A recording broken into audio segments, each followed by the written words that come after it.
नमस्कार, मैं अनुराग बनवाड़ा आपके अपने YouTube चैनल में आप सभी का स्वागत है। आज इस वीडियो में हम बात करेंगे भारत के पूर्व प्रधानमंत्री और किसानों के मसीहा चौधरी चरण सिंह की। चौधरी चरण सिंह का जन्म 23 दिसंबर 1902 को उत्तर प्रदेश के मेरठ जिले के नूरपुर गांव में हुआ था।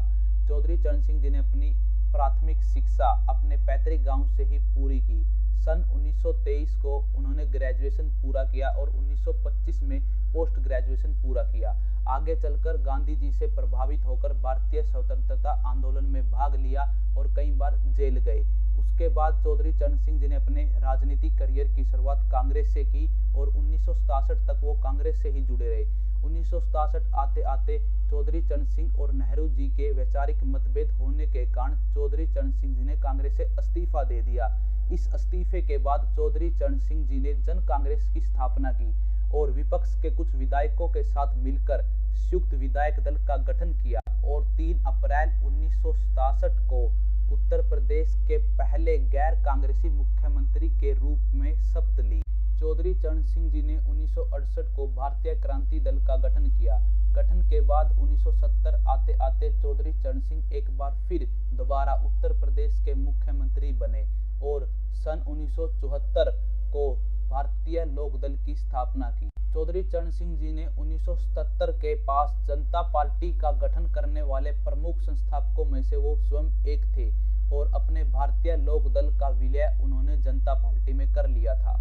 मोरारजी देसाई के नेतृत्व वाली जनता पार्टी की सरकार में चौधरी चरण सिंह गृह मंत्री बने और बाद में वे उप प्रधानमंत्री बने, परंतु कुछ समय बाद मोरारजी देसाई को अपने प्रधानमंत्री पद से इस्तीफा देना पड़ा और 28 जुलाई 1979 को इंदिरा गांधी के समर्थन के साथ चौधरी चरण सिंह भारत के 5वें प्रधानमंत्री के पद के रूप में शपथ ली। लेकिन चौधरी चरण सिंह ज्यादा समय तक प्रधानमंत्री के रूप में कार्य नहीं कर पाए क्योंकि इंदिरा गांधी ने उन्हें समर्थन दिया हुआ था, परंतु इंदिरा ने उनके सामने शर्त रखी थी कि उनकी पार्टी व उनके खिलाफ इमरजेंसी के दौरान किए गए सभी मुकदमे को चौधरी चरण सिंह वापिस ले।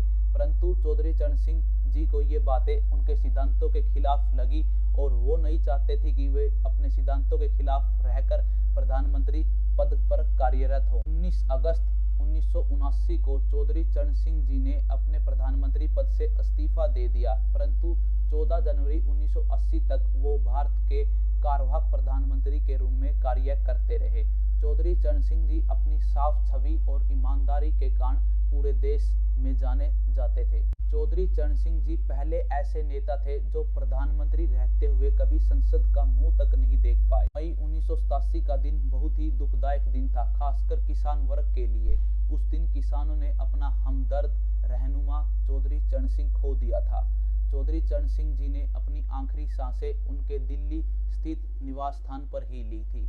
नई दिल्ली में स्थित किसान घाट को उनकी याद में ही बनाया गया था। आज भी किसान उन्हें चौधरी साहब के नाम से जानते हैं, ज्यादातर उन्हें किसान मसीहा भी कहा जाता है। उन्हीं की याद में 23 दिसंबर को उनका जन्मदिन किसान दिवस के रूप में मनाया जाता है। एक ऐसी शख्सियत थे चौधरी साहब, अपने आप में एक आदर्श, एक विचार थे। कहते हैं कि इंसान चले जाते हैं पर विचार सदा जिंदा रहते हैं। चौधरी साहब के विचार, आदर्श आज भी किसानों के दिलों में जिंदा है और किसान उन्हें अपना मसीहा मानते हैं। आशा करते हैं कि आपको यह वीडियो अच्छी लगेगी। जय हिंद।